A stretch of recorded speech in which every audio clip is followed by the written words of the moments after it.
පළවෙනි පාඩමෙන් leaders of excellence. Leaders of excellence. ඒ කියන්නේ excellence කියන මොකක්ද? අතිවිශිෂ්ට. අතිවිශේෂ වූ නායකයෙක්. අතිවිශේෂ වූ නායකයෙක්. මේකයි අපේ පළවෙනි තියෙන කොටස. අතිවිශේෂ වූ නායකයෙක්. කෙනෙක් ගැලවීම ලැබපු වහාම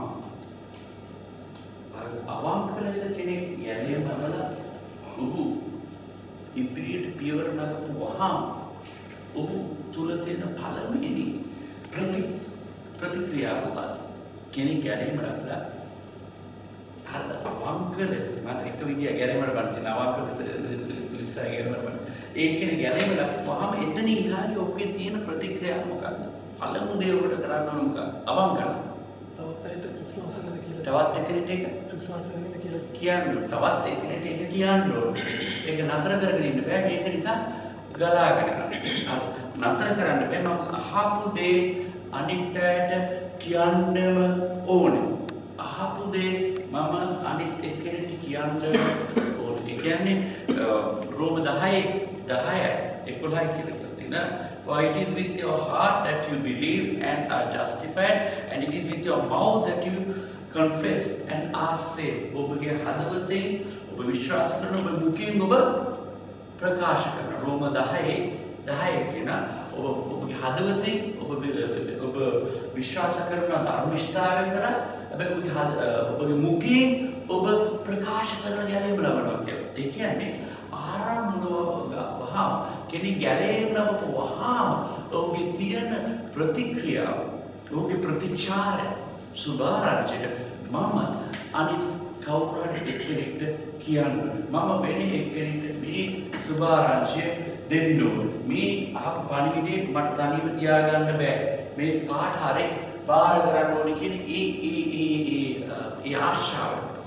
ඒ ඇතුළත තියෙන මොකද්ද වෙන්න පටන් ගන්නවා. මම වෙන කවුරු හරි එක්කෙනෙක්ට කියන්න ඕනේ. ඒකේ මොකක්ද නේද? ඒකෙන් තේරෙන්නේ. ඒකේ මොකද්ද?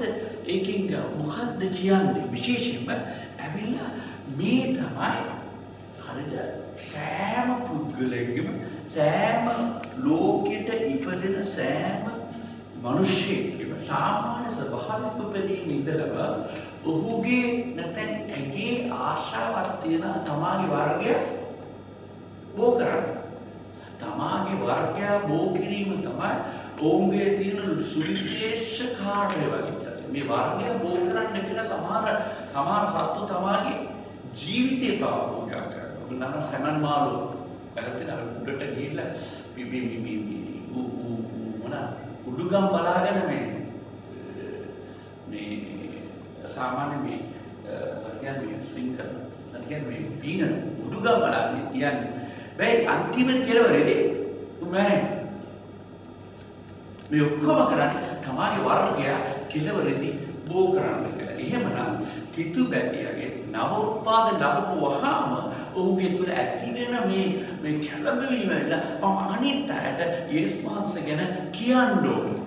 මට මතකයි මම යේසුස් වහන්සේ පිළිඅරගෙන හරිද මම ගෙදර ගිහිල්ලා මට මේ කටවහගෙන ඉන්න බෑ. හැම එක්කෙනාට මගේ පැත්තේ මම හම් වෙන හැම එක්කෙනාට මේක කියනවා. යේසුස් වහන්සේ ඒක දැසක අපි ගෙදර කට්ටියව දැන් ඇති ඕක කතා කරා. ඔබට පිස්සු නැගෙන්නේ. වෙන දෙයක් නැද්ද ජීවිතේ කතා කරන්න. මේ අපේ හදවතේ ඉබේටම ඇති ඒක තමයි සාමාන්‍ය පුද්ගලිකේ තියෙන ඒ සාමාන්‍ය හැඟීම් සාමාන්‍ය වමනාව. ඒ කියන්නේ මම ඒ පුංචි දවදී ඉඳලා ආසාවක් කියන මම මවෙක් වෙන්න ඕනේ මම පියෙක් වෙන්න ඕනේ. මතකද පුංචි ළමයි අරගෙන අර පොඩි ගෑනව විශේෂම අරගෙන පොඩි කාලෙල බෝඩි කුණලව හරි මොකද්ද මේක කියන්නේ? ඒ ළමයි හදවතේ තියෙන ආශාව. අර පවුලක් බී කරනවා. මම ඒගොල්ලෝ සෙල්ලම් කරනකොට මම තාත්තා ඔය අම්මා හරිද ළමයි කියන මත පොඩි සෙල්ලම් ගෙවල් හදලා වැලි බාතු යාගෙන අරමෙව කර මොකක්ද මේක කියන්නේ? මේක පොඩි කාලේ ඉඳලා මේගොල්ලන්ගේ තියෙන හදවතේ ආශාව අපි පවුලක් ගොඩනගනවා. හරිද? යම් කිසිදවසක මේක සැබෑවකටම සිදු වෙනවා. ඉතින් කෙනෙක් ගැලවෙලා වහම ඔහුගේ තියෙන ප්‍රතිචාරය ඇවිල්ලා මම අනිත් අයට කියන්න ඕනේ. මම අනිත් අයට කතා කරන්න ඕනේ. දැන් මේක තමයි මේ ආත්මික පියේ මවෙක් වෙනවා කියලා කියන ආත්මික දෙමව්පියෝ. ඒ ආශා ආත්මික දෙමව්පිය කියන්නේ කෙනෙක් ගැලවීමට ගෙනනවා ඒ කෙනා ඊට පස්සේ ගැලවෙන පස්සේ ඒ කෙනා රැකබලා ගැනීමේ තියෙන හදවතේ ඇති ආශා කැළඹීම මම එක්කෙනෙක්ට විශ්වාස කරන කියනවා ඒ කෙනා දේව රාජ්‍යයට ඇතුළු කරගන්නවා ඊට පස්සේ මම හරියට වගකීම ගන්නවා මේ පුද්ගලයාව හරියට මෙතන ඉන්න වැඩෙන්න සලස්වන්න ඕන. එවැනි දෙයක් මගේ හදවතේ තියාගන්නවා. හරියට අර පියෙක් තමාගේ දරුවන්ව නැත්නම් මවෙක් තමාගේ දරුවන්ව අර පුංචි අතදරුවගේ කාලේ ඉඳලා යම්කිසි දවසක විවාහ වෙලා බාර දෙන දවස දක්වා ගෙනියන ආකාරයට අපේ ආත්මික ජීවිතයේ එක්තරා විදිහක හැඟීමක් ඇති වෙන මගේ යුතුයකමක් තියෙන මේ ගිනාපු කට්ටිය හරියාකාර දේවචනත පෝෂණය කරලා දේවචනත හොඳ ජීවිතයක් ගත කරලා මම ඕන පියාණන් වහන්සේට බාර කරනවා. මතකද පාවුල්තුමා කියන මගේ හදවතේ ආශාව සභාවකත් ඔබ යම්කිසි දවසක මනාලයක් හැටියට පූජා කරනවා. සුද්ධ වූ පවිත්‍ර වූ මනාලයක් හැටියට මට දුවලා දෙන්නෙක් ඉන්න පුතෙක් ඉන්නවා. මගේ ආශාවත් කවදා හරි මගේ දුවලා දෙන්නම සුද්ධ වූ පවිත්‍ර වූ අරද දරුවන් හැටියට යම්කිසි දවසක මම සභාවේ වීදෙන්න අතේ කිහිලි ගහගෙන ගිහිල්ලා අරද ඒ මොකද දිය අභිමුඛයේ මේ විවාහ වෙන්න ඉන්න තරුණයාට හරිද මම බාර දෙන්නේ ඒක මගේ ආශාව මගේ පුතාත් ඒ වගේ ඒක අපි ඔක්කොමගේ තියෙන ආශාව මේක අපි නොකියුවත් මේක ඇතුලේ තියෙන මොකද්ද එක අපි දරුවා බාර දීලා ඒ දරුවා වැඩෙනවා වැඩිමිට අපි ආශාව මෙන්න මේකයි ආත්මික නායකත්වය මේකයි අපේ ආත්මික නායකත්වයේ තියෙන මේ පෙළඹවීම අපි පුද්ගලෙක්ට ජීවනය දෙනවා ඒ ජීවනයේ තියෙන ඒ ළමයා වැඩෙන්න සලස්සා කරන්න පුළුවන් හැම එකක්ම අපේ ඕගොල්ලෝ දන්නවා අපි දෙමව්පිය හැටියට අපේ තියෙන සමහරකට හැම දෙයක්ම සමහරකට දීලා හැම දෙයක්ම වගුරුවල ඇති අපේ දරුවන්ට දෙමව්පිය තමන්ගේ තියෙන හැම දෙයක් උන් වගුරුවල තියෙන මොනවාද කියන්නේ හැම දෙයක්ම උන් වගුරුවල තමන්ගේ ජීවිතේ දීලා අන්තිමේ දරුවෝ බාර එයාට වෙනම ජීවිතයක් ආරම්භ කරන්න. එයාටම අයිති වෙනම මොකද කියන්නේ? පවුල යුනිට් එකක් ආරම්භ කරන්න. වෙනම දෙයක්. මේකයි අපේ කැඳවීම. Then Billy Graham කියනවා කෙනෙක් තුළ මේ ආශාව නැති වුණු වහම මේ ආශාව අනිත් අයට යේසුස් කෙනෙක් කීමට එයා විශේෂයෙන්ම කීම ගැන යේසුස් කෙනෙක් කීමට ආශාව නැහැ කියන්නේ ඔහු පසුබට වෙලා. ඒ කියන්නේ ඔහු තුල ඒ ජීවනය නැහැ. ඔහු තුල තිබිය යුතු ජීවනය දැන් නැහැ. ඔහුට ආශාවක් නැහැ. කතා කරන්න බැහැ. පරණ වෙලා. දැන් පරණ වෙලා. උන්ට ඒ නම් වල දැන් ආශාව නැහැ. ඔව් මැරිලා. ආත්මිකව මැරිලා. උන්ට දෙවිපාස කෙරේ ප්‍රේමයක් නැහැ. මනුෂ්‍ය කෙරේ ප්‍රේමයක් නැහැ. ඔව් අර මන්ද උගේ හදවතේ ආශාවක් නැහැ. දැන් අපි තේරුම් ගන්න ඕනේ අපේ නායකත්වයේ ගමන මේක සාමාන්‍ය සිද්ධිය යුතු දෙයක්. අපි නිකන් නිශ්චිත වශයෙන් මම මේ ආකාර කරන්න ඕන කියන එක නෙවෙයි. අපි නායකයන් හැටියට අපේ ආශා දරුවන් බිහි කිරීම දරුවන් කොට නැගීම දරුවන් පාරණය.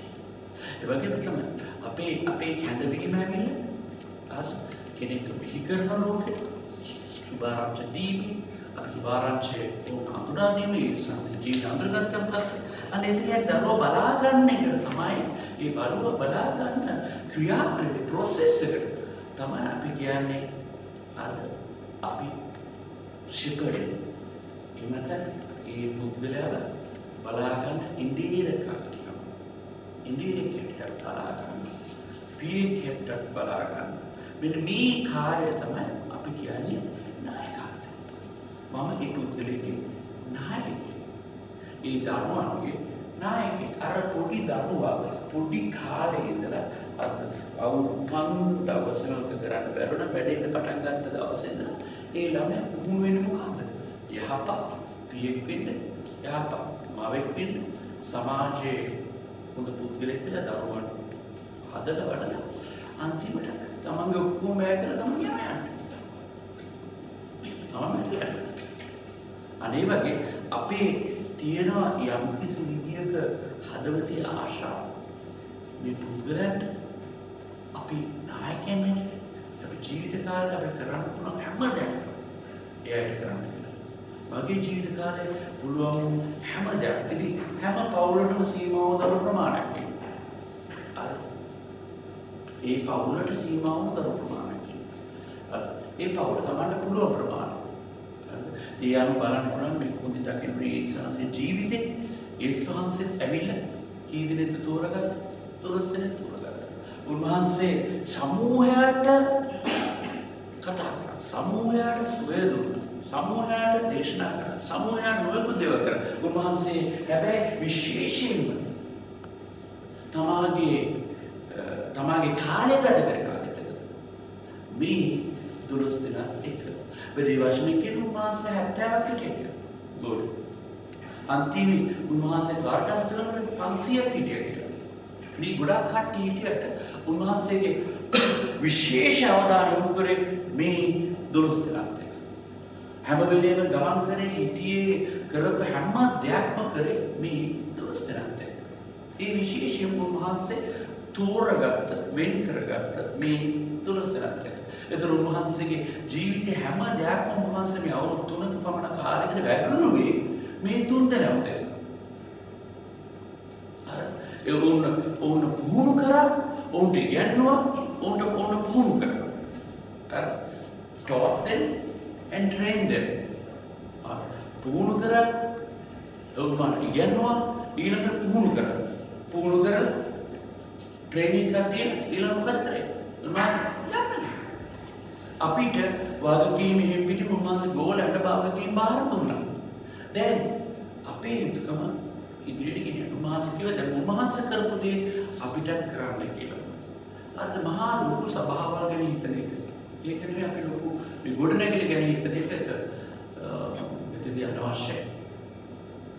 උන්වහන්සේ කරේ 12 දිනක් කරගෙන මේ කළා ලෝකෙ හිටපු ඉතාමත්ම බලවත්ම නායකත්වය ඉහළම තියෙන නායකත්ව උන්වහන්සේ කරේ. වෙන කාටවත් වෙන මොනවද කරන්න කියලා උන්වහන්සේට ඒ නායකත්ව කිරීමේ නායකත්වයේ හැකියාව පුළුවන්කම තිබුණා. වෙන කාටවත් ඒකේ එවැනි බලපෑමක් ලෝකයේ හිටපු කාටවත් කරන්න බැරි වුණා. මේ දුරුස්ත හැබැයි උන්වහන්සේ ජීවිතේ වැගුරු උන්වහන්සේ කියන්නේ ජීවිත වැගුරු වෙන උන්වහන්සේ තමගේ ජීවිතේ ගුරුසුපත් කරන්නේ යන්නේ. මේකයි නායකත්වයේ ආරම්භය. දැන් මොකක්ද නායකයෙක් කියන්නේ? කවුද? නායකයා කියන වචනේ තේරුම මොකක්ද? නායකයා කියන්නේ කවුද? නායකයෙක් කියන්නේ කවුද? මග පෙන්වන්නේ. තාපන කවුරු කියනද? කට්ටිය බලා ගන්න. ඒ කියන්නේ එන්නේ. ඒ කියන්නේ මග පෙන්වන්නේ. ඒ කියන්නේ මග කියන්නේ මොකක්ද? පාර පෙන්වන එක. ඔය හොඳයි. පාර මග පෙන්වන එක. අරකිව බලා ගන්න එක. තාත්තට ගන්නවා. අනුගමනය කරන්න යමක් දෙන එක. අනුගමනය කරන්න තමන් දෙන කෙනෙක්. ඒකේ තමන් අනුගමනය කරන්න. ඒකට කියන්නේ අනුගමනය කරන්නේ අපි බ්‍රයන් හොස්ටන් කියන ලීඩර් කියන්නේ බ්‍රයන් හොස්ටන් කියන්නේ ලීඩර් කෙනෙක් කියන්නේ අනුගමනය කරන්න පිණිස යම් දෙයක් කෙනෙකුට දෙන්න පුළුවන් කෙනෙක්. තමන් කියලා කියන්නේ නැහැ. තමන්ම කියලා කියන්නේ නැහැ. අනුගමනය කිරීම පිණිස යමක් දෙන්න පුළුවන්. පුද්ගලෙක් අනුගමනය කිරීම පිණිස දෙන්න පුළුවන්. තාප්පන්නේ. දර්ශනයක් කරා කෙනින් යන පුද්ගලෙක්. දර්ශනයක් කරා හරි දර්ශනයක් කරා කෙනින් යන පුද්ගලෙක්. යොමු කරන පුද්ගලෙක්. තාප්ප. ඉදිරියෙන් ගමන් කරා. ඉදිරියට ගමන් අනිත්‍යය වැඩි ඉදිරියේ ගමන් කරන්න. ගමන් තාපනත්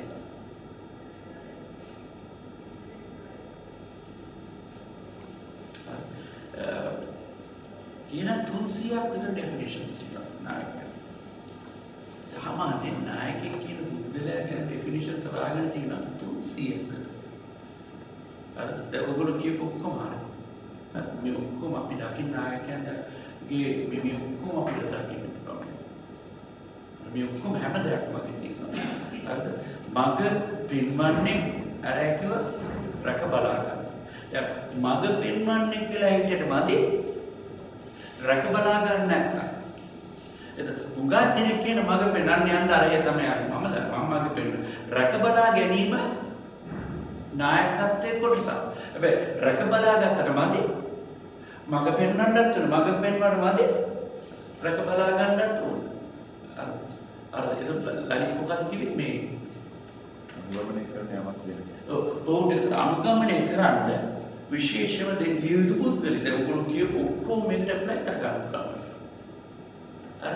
ඔව් ඉදිරියෙන් යන පුද්ගලෙක් අනිත් අය වැඩි ඉදිරියෙන් යන පුද්ගලෙක්. ඔව් ඇවිල්ලා රෝගාමී පයණි මුලින් යන පුද්ගලෙක් අනිත් අයට වැඩි ඉදිරියෙන් යන. නායකයෙක් කියන පුද්ගලයා පස්සෙන් යනවනේ නායකයෙක් කියන පුද්ගලයා ඉදිරියෙන් යන පුද්ගලෙක්. හරි පිටිපස්සෙන් ඔහුට යන්න බෑ. පස්සෙන් දක් කරගෙන යන්න නෑ. හරිද? බැටළුව පස්සෙන් දක්කගෙන යන්නේ ලු කොහෙද? ඌගේ බෙල්ල කපන්න යනකොට විතරයි පස්සෙන් දක්කන්න යන්නේ. හරිද? ඉන්දියාවේ හැම වෙලෙම යන්නේ ඉස්සරහින්. ඉන්දියාවේ හැම වෙලෙම බැටළුව හැම වෙලෙම ඔහු අනුගමනය කරනවා. අර පිටිපස්සේ හැම වෙලෙම එනවා. ඒක තමයි පස්සපස යන පුද්ගලෙක්. හරිද? දැන් මේ නායකත්වයේ කියන එකේ විශේෂම දැන් මේ සසකස්තියන් තියෙන එක්තරා විදිහක නිර්වචනයක් ඇවිල්ලා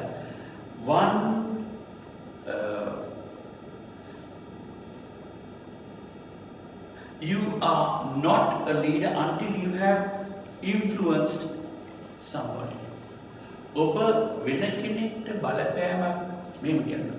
ඔබ වෙන කෙනෙක්ට බලපෑමක් ඇති කිරීම ඔබ වෙන කෙනෙක්ට කරන බලපෑම. ඒ බලපෑමක් ඇති කිරීම තමයි ඔබ කියන නායකත්වය. කෙනෙක්ට බලපෑමක් ඇති කිරීම. කෙනෙක්ගේ ජීවිතය තුළ බලපෑමක් ඇති කිරීම. කෙනෙක්ගේ ජීවිතය තුළ යම් කිසි විදියක බලපෑම අනුගමනය කිරීමට යම් කිසි දෙයක් දීම බලපෑම මවෙක් පියෙක් ඒ දරුවට යම් කිසි බලපෑමක් ඇති කරනවා. ගමන් කිරීම තමයි. ඒ කෙනෙක්ගේ ජීවිතේට බලපෑමක් ඇති කිරීම. ඒතර බලපෑමක් ඇති කරන්නේ නැත්නම් ඔහුට නායකයෙක් වෙන්න බෑ. මොනාහරි ආකාරයකින් යහපත් වූ කෙනෙක්ගේ ජීවිතේට බලපෑමක් ඇති කරනවා. අනේ පුද්ගලයා නායකයෙක් බාටපත් වෙනවා. If someone thinks he is leading and has no followers, he is only going for a walk. අද යම් කිසි කෙනෙක් කියනවා නම් ඔව් නායකයෙක් කියලා. හැබැයි ඔහු පසුපස කවුරු නැත්තම් අර යම් කිසි කෙනෙක් හිතනවා නම් තමන් නායකයෙක් කියලා තමන් නායකයෙක් කියලා if someone thinks that he is leading and has no followers, he is only going for a walk. කෙනෙක් හිතනවා නම් තමන් නායකයෙක් කියලා තමන්ව මිනිස්සු අනුගමනය කරන්නේ නැත්නම් ඔහු මොකද කරන්නේ? එකම දේ මොකද කරන්නේ? ඔහු නිකන් ගමනක් විතරයි යන්නේ. ඔහු නිකන් තනියම ගමනක් යන මිනිස්සු එන්නේ නැත්නම් එයාගේ පස්සේ මොකද කරන්නේ? ඕකේ කරනවා. බොහෝ දෙනෙක් හිතන්නේ මොකක්ද නේද? මම නායකයෙක්. මගේ පසුපස යන්න කවුරුත් නැහැ. නායකත්වයේ තියෙන මූලික දේ ඇවිල්ලා මොකක්ද? කෙනෙක්ව නායකත්වයේ තියෙන මූලික දේ. ඇයිද තමන්ව මිනිස්සු අනුගමනය කරනවා. තමන් පසුපස එන හේතු තමන්ට බලපෑමක් ඇති කරන්න පුළුවන්. මේ පුද්ගලයාට තමන්ට බලපෑමක් ඇති කිරීමේ හැකියාව තියෙනවා. හරිද? ඒක වැටුණා නේද?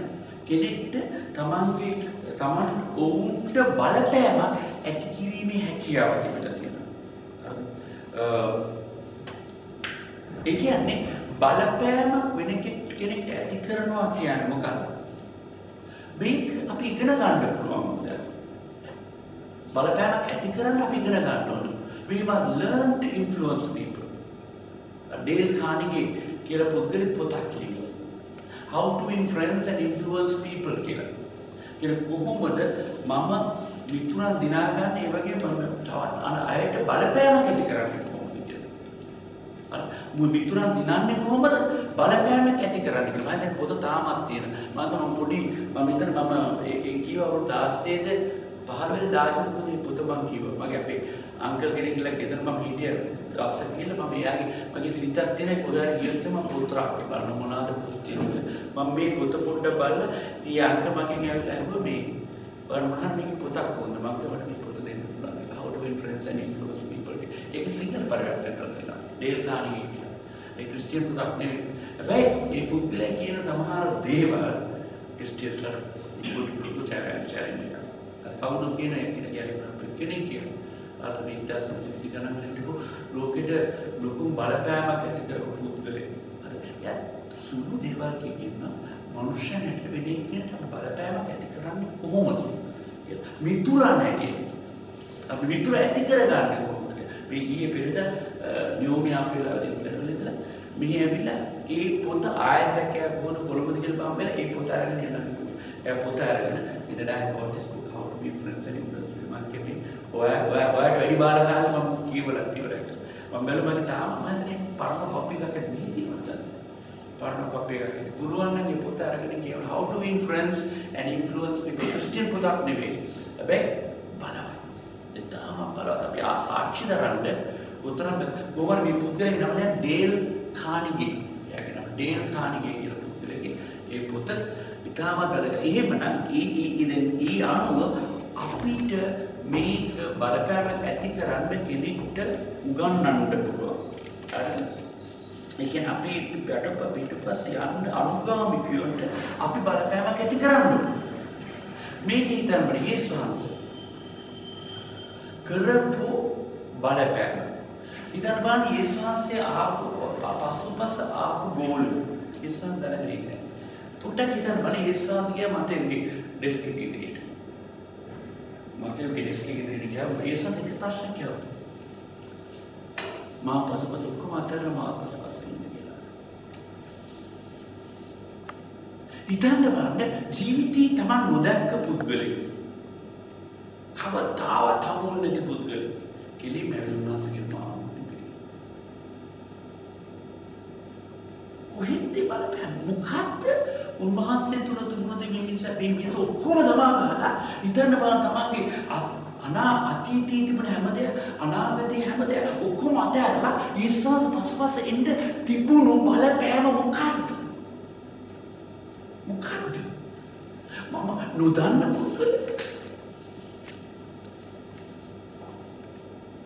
පුද්ගලෙක් බෝට්ටු ගැන වෙලාවේ දැන් මා පසුපස එන්න මොකද මම නුඹලා මසුල් අල්ලන්න බවට පත් කරනවා මම මේ දෙක කරන්නේ මානුවෙල්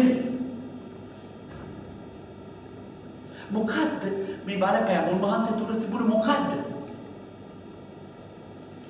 මොනතරම් බලපෑමක් උන්වහන්සේ තිබුණා මේකයි නායකත් කෙනෙක්ව තමන් වෙත ඇදගැනීමේ හැකියාව තමන් වෙත තමන්ට ඕට යම්කිසි දෙන්න පුළුවන් ඔව් දකින්නේද නැත්තම් කවුද මොන මෝඩයාද මොන ගුණෙක්ද තියෙන ඔක්කොම පසුපස අතරලා විනය කියන පස්සේ යන්නේ ඔව් දැක්කයි ඒසාස තුල එතරම් කොන්ෆිඩන්ස් එකක් තිබුණා. මොකද කියන්නේ? එතරම් ආත්ම විශ්වාසයක් තිබුණා. උන්වහන්සේ මා පසපසයි. මේ මිනිස්සු උන්වහන්සේ පසපස ආපු කට්ටියට උන්වහන්සේ කරන්න පුළුවන්කම තිබුණා. ඔක්කොම තමන්ගේ ජීවිතේ ඕන හැම දෙයක්ම යේසුස් වහන්සේ දෙසා තමන්ගේ ජීවිතේ පූජා කරා. ඒ කවුද උන්වහන්සේ පාවා දුන්න පුත්‍රයන් යුදසෙන් හැම කෙනෙක්ම තමන්ගේ ජීවිතේ උන්වහන්සේ දෙසා පූජා කරා. ඒකේ උන්වහන්සේ දේව පුත්‍රය, දෙවි වහන්සේගේම පුත්‍රය. හරිද? අපිට එතකොට අපිට උන්වහන්සේ අපි නවෝත්පාදන නිසා උන්වහන්සේ දැන් අප තුළ වාසය කරන්න ලැබිලා තියෙනවා. අප තුළ ජීවත් වෙනවා. දැන් උන්වහන්සේ අපිට උන්වහන්සේ වාසය කරන්න කැමතියෙන් පස්සේ දැන් උන්වහන්සේ අපිට කියන දැන් මම ඒ කරපු බලපෑම ඔබ තුලින් අනිත් ඇට කරනවා. ඒ බලපෑම ඇති කරන්න පුළුවන්. උන්වහන්සේ ඒ ගෝලයන්ට කිව්වේ මා පස්පස් එන්න මම නුඹට රන් රෙදි මුතුමැණික් දෙනවා කියලා කිව්වා. කිව්වද කියලා? ඔවුන්ට කිව්වද මම නුඹලා ඔක්කොම සුව කරනවා, අරව කරනවා, ගෙවල් දෙනවා අර මේ. ඔව් කිව්වා උන්වහන්සේට තන කිව්වා මම මාක් 10 29. උන්වහන්සේ කදයක් කිව්වා කුරුසියේ රැගෙන මා පස්පස් වේදනාකාර ජීවිතයක් තියෙන ප්‍රශ්න තියෙන කලබල තියෙන දුක් තියෙන මේ දේවල් වලට මුහුණ දෙන්න වෙයි කියලා කිව්වා. මේ ප්‍රශ්න වලට මුහුණ දෙන්න වෙයි. මේ ඔක්කොම තිබුණා ඕනෑම පසපසා. අර ඊතරම් පසපසා ඔබේ ජීවිතේ පුරා කරලා. අද ඒ ඉන්ෆ්ලුවන්ස් එක තමයි අද අපි අතර. ඕගොල්ලෝ මම මේ ඇවිල්ලා අපි ඔක්කොම ගත කරන්නේ මොකක්ද? මේ යේසුස් අපේ ජීවිත කරපු බලපෑම. නායකයන් හැටියට තේරුම් ගන්න ඕනේ. අපි නායකයන් හැටියට නායකයන් බවට පත් වෙන්න පුළුවන් නේ අනිත් එක්කෙනෙක්ගේ. කොහොමද අපිට ඔවුන්ගේ ජීවිත බලපෑමක් ඇති කරන්න පුළුවන්. ඔවුන්ට අපේ ජීවිතෙන් දෙයක් ගන්න පුළුවන් පමණක් විතරයි. නැත්තම් මිනිස්සු තවත් එක්කෙනෙක් අනුගමනය කරන්නේ නැහැ.